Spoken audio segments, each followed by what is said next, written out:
राजपूतों को शूरवीरों की धरती कहा गया है। ये धरती ऐसी ऐसी कहानियों से भरी पड़ी है कि जिसे सुनने के बाद लगेगा कि कोई काल्पनिक कहानी चल रही है। ऐसी एक कहानी है जब मुगलों को देश से बाहर भगाने वाले शेर शाह सूरी ने अपने 80,000 अफगान लेकर राजपूतों पर हमला कर दिया था।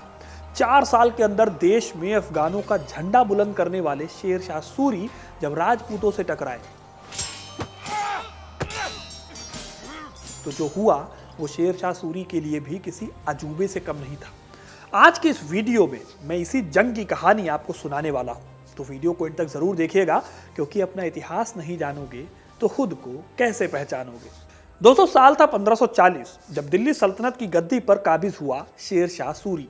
बिहार से अपने शासन की शुरुआत करने वाले शेर शाह का पहले नाम था फरीद खान। फिर एक दिन ऐसा हुआ कि बिहार के मुगल गवर्नर बहार खान को उसने एक शेर के हमले से बचा लिया। इसके बाद उसे नया नाम मिला। यह नाम था शेर शाह सूरी। इसी शेर शाह ने आगे चलकर अपने दम पर हुमायूं को भारत से बाहर भगाया और दिल्ली पर अफगानों का परचम लहराया। लेकिन इसी दौरान एक कांटे की जंग भी हुई जिसमें उसकी जान जाते जाते बची थी। दोस्तों, ये कहानी है 1543 की, जब शेर शाह सूरी ने राजस्थान के मारवाड़ के इलाके पर हमला किया था। अगर आप मारवाड़ के मैप को देखेंगे तो नागौर, जोधपुर, बाड़मेर और पाली इस इलाके में आते थे। अब शेर शाह मारवाड़ को जीतने तो आ गया था, लेकिन इन इलाकों को जीतने के लिए सबसे बड़ी प्रॉब्लम थी जोधपुर।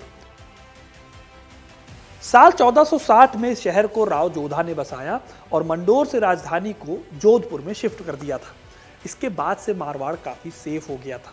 असल में यहाँ मेहरानगढ़ का किला बना था, जो पुरानी राजधानी मंडोर से काफी ऊंचाई पर बना हुआ था। यानी कि आप आसानी से नीचे आते हुए दुश्मन को देख सकते हैं, अपनी तोपों से सटीक निशाना लगा सकते हैं। ये शेर शाह के लिए बड़ा सिरदर्द था।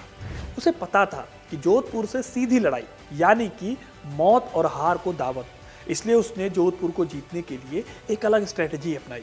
उसके साथ 80,000 घुड़सवारों की सेना थी, 40 तोपें थी। ये सारा साजो सामान लेकर उसने जोधपुर से 90 किलोमीटर दूर गिरी सुमेल नाम के गांव में डेरा डाल लिया और सही मौके का इंतजार करने लगा। दोस्तों, गिरी सुमेल मारवाड़ का एक छोटा सा गांव था। आज के टाइम पर यह पाली जिले के जैतारण तहसील में पड़ता है। जब मारवाड़ के राजा राव मालदेव ने शेर शाह के गिरी सुमेल में डेरा डालने की बात सुनी तो वो भी अपनी 50,000 की घुड़सवार सेना लेकर पहुंच गए गिरी सुमेल और वहां पर भी उन्होंने डेरा डाल लिया। 1 महीने तक तो कुछ नहीं हुआ, दोनों तरफ से घेराबंदी रही, लेकिन धीरे धीरे शेर शाह की हालत पतली होने लगी। असल में शेर शाह के पास अपनी सेना को राशन खिलाने में होने लगी दिक्कत, क्योंकि गिरी सुमेल और दिल्ली में काफी दूरी थी। राशन की कमी से सेना बेहाल होने लगी थी। शेर शाह को जल्दी ही कुछ करना था ताकि उसकी सेना भूखों मरने से भी बच जाए और जो काम वो करने आए थे यानी मारवाड़ को जीतने, वो पूरा भी हो जाए। इस चाल के तहत शेर शाह ने एक लेटर लिखा। उसने लेटर ऐसे लिखा जैसे कि मालदेव के सरदारों ने उसके साथ हाथ मिला लिया है। इस खत में उसने कुछ सरदारों को धन्यवाद कहते हुए आभार व्यक्त किया था।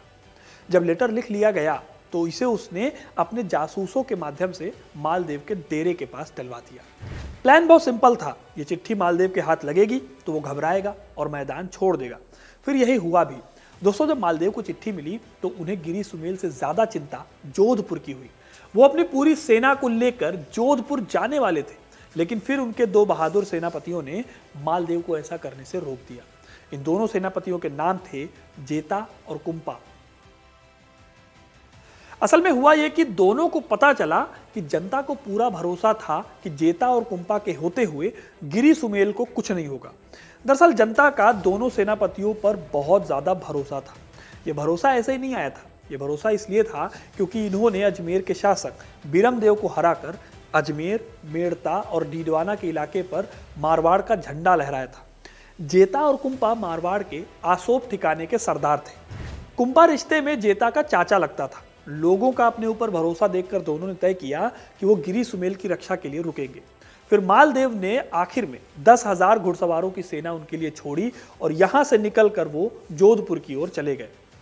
दोस्तों, मालदेव के जाने के बाद 4 जनवरी 1544 के दिन दोनों सेनापतियों ने शेर शाह पर हमला बोल दिया। शेरशाह को लगा था कि कहां 10,000 राजपूत और कहां 80,000 अफगान। मिनटों में वो जंग जीतकर आगे बढ़ेगा, लेकिन उसकी सोच के आगे दीवार बनकर खड़े थे जेता और कुंपा। उन दोनों की सूझबूझ थी कि मारवाड़ की सेना ने शेरशाह की आधी सेना को खत्म कर दिया था। शेरशाह के लिए इतना बड़ा नुकसान था कि उसने हार कर दिल्ली वापस लौटने का फैसला कर लिया था। उसकी जान पर बनाई थी। वो चलने की तैयारी कर ही रहा था कि खबर मिली कि कुंपा और जेता दोनों लड़ते लड़ते शहीद हो गए और आधे से ज्यादा शेरशाह की सेना जो है वो भी मारी गई है और इस तरह से गिरी सुमेल को जीत लिया गया। दोस्तों, ये जंग शेरशाह के लिए ऐसा सबक था कि उसने अपने सेनापति खवास खान से कहा था कि मैं मुट्ठी भर बाजरे के लिए दिल्ली की सल्तनत गंवा देता। ये जेता और कुंपा की बहादुरी का नतीजा था कि 10,000 राजपूतों ने शेरशाह को लोहे के चने चबवा दिए। हालांकि जेता और कुंपा की शहादत और गिरी सुमेल की हार के बाद शेरशाह का मारवाड़ पे कब्जा हो गया।